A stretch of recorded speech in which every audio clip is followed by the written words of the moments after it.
اب رہ گیا کہ وہ بعد میں جنگ جمل صفین نہروان کے لیے کیوں چلے گئے؟ وہ اس لیے چلے گئے کہ اس وقت مسلمانوں میں ہی دو گروہ بن گئے تھے، حق ایمبیگوس ہو گیا تھا، مبہم ہو گیا تھا۔ اس کے لیے ضروری تھا کہ حضرت علی خود میدان جنگ میں اترتے تاکہ لوگوں کو یقین آ جاتا کہ اگر حضرت علی باغیوں کے خلاف قتال کر رہے ہیں جنگ جمل صفین اور نہروان میں تو یہ قتال حق پہ مبنی ہے۔ کسی کو بیچتے تو لوگوں نے کہنا تھا یار ادھر سے تو حضرت عائشہ اور طلحہ اور زبیر آ گئے ہیں رضی اللہ عنہم اجمعین وعلیہم السلام اجمعین، ادھر سے عمار ابن یاسر چلے جاتے ہیں تو لوگوں نے کہنا تھا یار وہاں تو حضور کی بیوی ہیں، اتنے جیے سے آبا ہیں، چلیں عمار ابن یاسر سیدہ عائشہ کے علاوہ باقیوں سے تو تگڑے تھے لیکن پھر بھی، لیکن مولا علی خود جاتے ہیں تو پھر اس میں، ورنہ تو جنگ جمل ہار جانی تھی انہوں نے اگر حضرت علی خود نہ جاتے۔ عبداللہ ابن سلام ویسے گھوڑے کے آگے آگے کھڑے ہو گئے تھے، کہا تھا امیر المومنین آپ کو مدینہ نہیں چھوڑنا چاہیے، مجھے خطرہ ہے آپ مدینے سے نکل گئے پھر قیامت تک دارالخلافہ مسلمانوں کا مدینہ نہیں بنے گا۔ حضرت علی کو بھی اس بات کی، لیکن انہوں نے کہا کہ بات یہ ہے کہ اگر میں نہیں جاؤں گا تو یہ جو فتنہ ہے یہ اس سے بڑا فتنہ ہے جس کو دبانا ضروری ہے۔ تو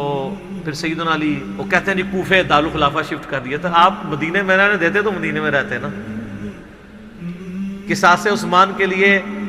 آپ مجھے پاکستان میں بتائیں یہاں پہ بھی دھرنا دینے والوں کو اتنی تمیز ہے کہ دھرنا کدھر دیتے ہیں؟ پشاور میں دیتے ہیں، کراچی میں، اسلام آباد میں؟ کیوں؟ کیپٹل سٹی ہے۔ تو خلفائے راشدین کے دور میں کیپٹل سٹی کون سا تھا؟ مدینہ، لیکن دھرنا دینے والے بصرہ اور کوفہ پہنچ گئے، 1000 کلومیٹر دور، کہ ہم خود بدلہ لیں گے، قانون کو ہاتھ میں لیں گے۔ تو پھر حضرت علی کی مجبوری تھی کہ آپ بھی ادھر چلے جاتے۔ پھر کوفہ ایک فوجی چھاونی تھی جہاں سے سب کو کنٹرول کیا جا سکتا تھا، رومن امپائر کو بھی جو گر چکی تھی اور پرشین کو بھی، وہ سینٹر میں، اس لیے حضرت عمر نے اپنے دور میں سے فوجی چھاونی ڈکلیئر کیا تھا۔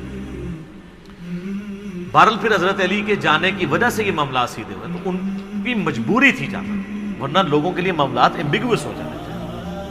آج تک بھی لوگوں کو سمجھ آ رہی، تو اس زمانے میں جنہوں نے لڑنا تھا انہوں نے کیا لڑنا تھا؟ صحیح بخاری میں موجود ہے نا، حضرت عمار ابن یاسر کو مولا علی نے بھیجا، بخاری کے الفاظ ہیں، وہ ممبر کی نچلی سیڑھی پہ بیٹھے اور حسن ابن علی کو اوپر والی سیڑھی پہ رکھا تاکہ سب لوگ دیکھ لیں جنتی نوجوانوں کا سردار بیٹھا ہوا ہے، مولا علی کا بچہ، اور کہا لوگو اللہ نے تمہیں آزمایا ہے، ایک طرف دنیا اور آخرت میں تمہارے نبی کی بیوی ہے، رسپیکٹ کم نہیں کی، آخرت جنت میں بھی عائشہ حضور کی بیوی ہے، لیکن اللہ نے تمہیں آزمایا ہے کہ تم عائشہ کی اطاعت کرتے ہو یا اللہ کی اطاعت کرتے ہو، کیونکہ اولو الامر منکم اس وقت مولا علی ہے اور ان کی اطاعت اللہ کی اطاعت ہے، اطیعوا اللہ واطیعوا الرسول واولی الامر منکم۔ تو جب یہ سینیریو ہو اس وقت مولا علی کی مجبوری تھی وہاں سے نکلنا، اور آپ دیکھیں انہوں نے بعد میں پھر کوئی ان کے ساتھ زیادتی بھی نہیں کی،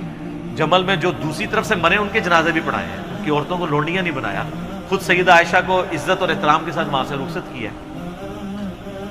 تو یہ کہنا کہ حضرت علی نے جنگیں نہیں لڑی ہیں، حضرت علی نے تو آپ کو سپر پاور بنوایا ہے، اس کے بعد بھی سب کچھ بنا کے آپ کے حوالے کیا ہے، تو آرٹیکل پھر بھی نہیں سامنے آ گیا، اور جب برا وقت آیا پھر بھی حضرت علی کے گھاٹے فٹ ہوا ہے اور الٹیمیٹلی ان کو بھی شہید کر دیا۔ میں اس سوال کے جواب کے اینڈ پہ وہ حدیث بیان کروں گا جو المستدرک للحاکم میں موجود ہے، سنن نسائی الکبریٰ کے اندر موجود ہے، میں نے اپنے ریسرچ پیپر میں بھی ڈالی ہے کربلا والی، کہ نبی صلی اللہ علیہ وآلہ وسلم نے فرمایا اے علی تیری مثال میری امت میں قوم سمود کی اونٹنی کی سی ہے، جس طرح قوم سمود نے صالح علیہ السلام کی اونٹنی کو قتل کیا تھا تو اللہ کا عذاب آ گیا تھا، اگلے زمانوں میں سب سے بڑا بدبخت وہ تھا جس نے اونٹنی کو قتل کیا، اور میری امت کا سب سے بڑا بدبخت وہ ہوگا جو اے علی تجھے قتل کرے گا اور تیری داڑھی کو تیرے سر کے خون سے رنگ دے گا۔ استغفر اللہ۔ تو مولا علی کی شہادت کے بعد جس طرح قوم سمود کی اونٹنی مری تھی تو قوم سمود پہ عذاب آیا تھا، حضرت علی کی شہادت کے بعد بھی امت پہ عذاب آیا کہ آج تک دوبارہ اسلامی نظام قائم ہی نہیں ہو سکتا۔ آج آپ جتنی حکمرانوں کو گالیاں نکالتے ہیں اور آپ جناب 1400 سال سے دعا مانگ رہے ہیں اللہ عمر جیسا حکمران نصیب فرما، تمہاری دعا ہوں تک نہیں قبول ہو رہی ہے، کام ہی بڑا بڑا پایا ہے۔ بہت بڑا جرم آپ نے کیا ہوا ہے.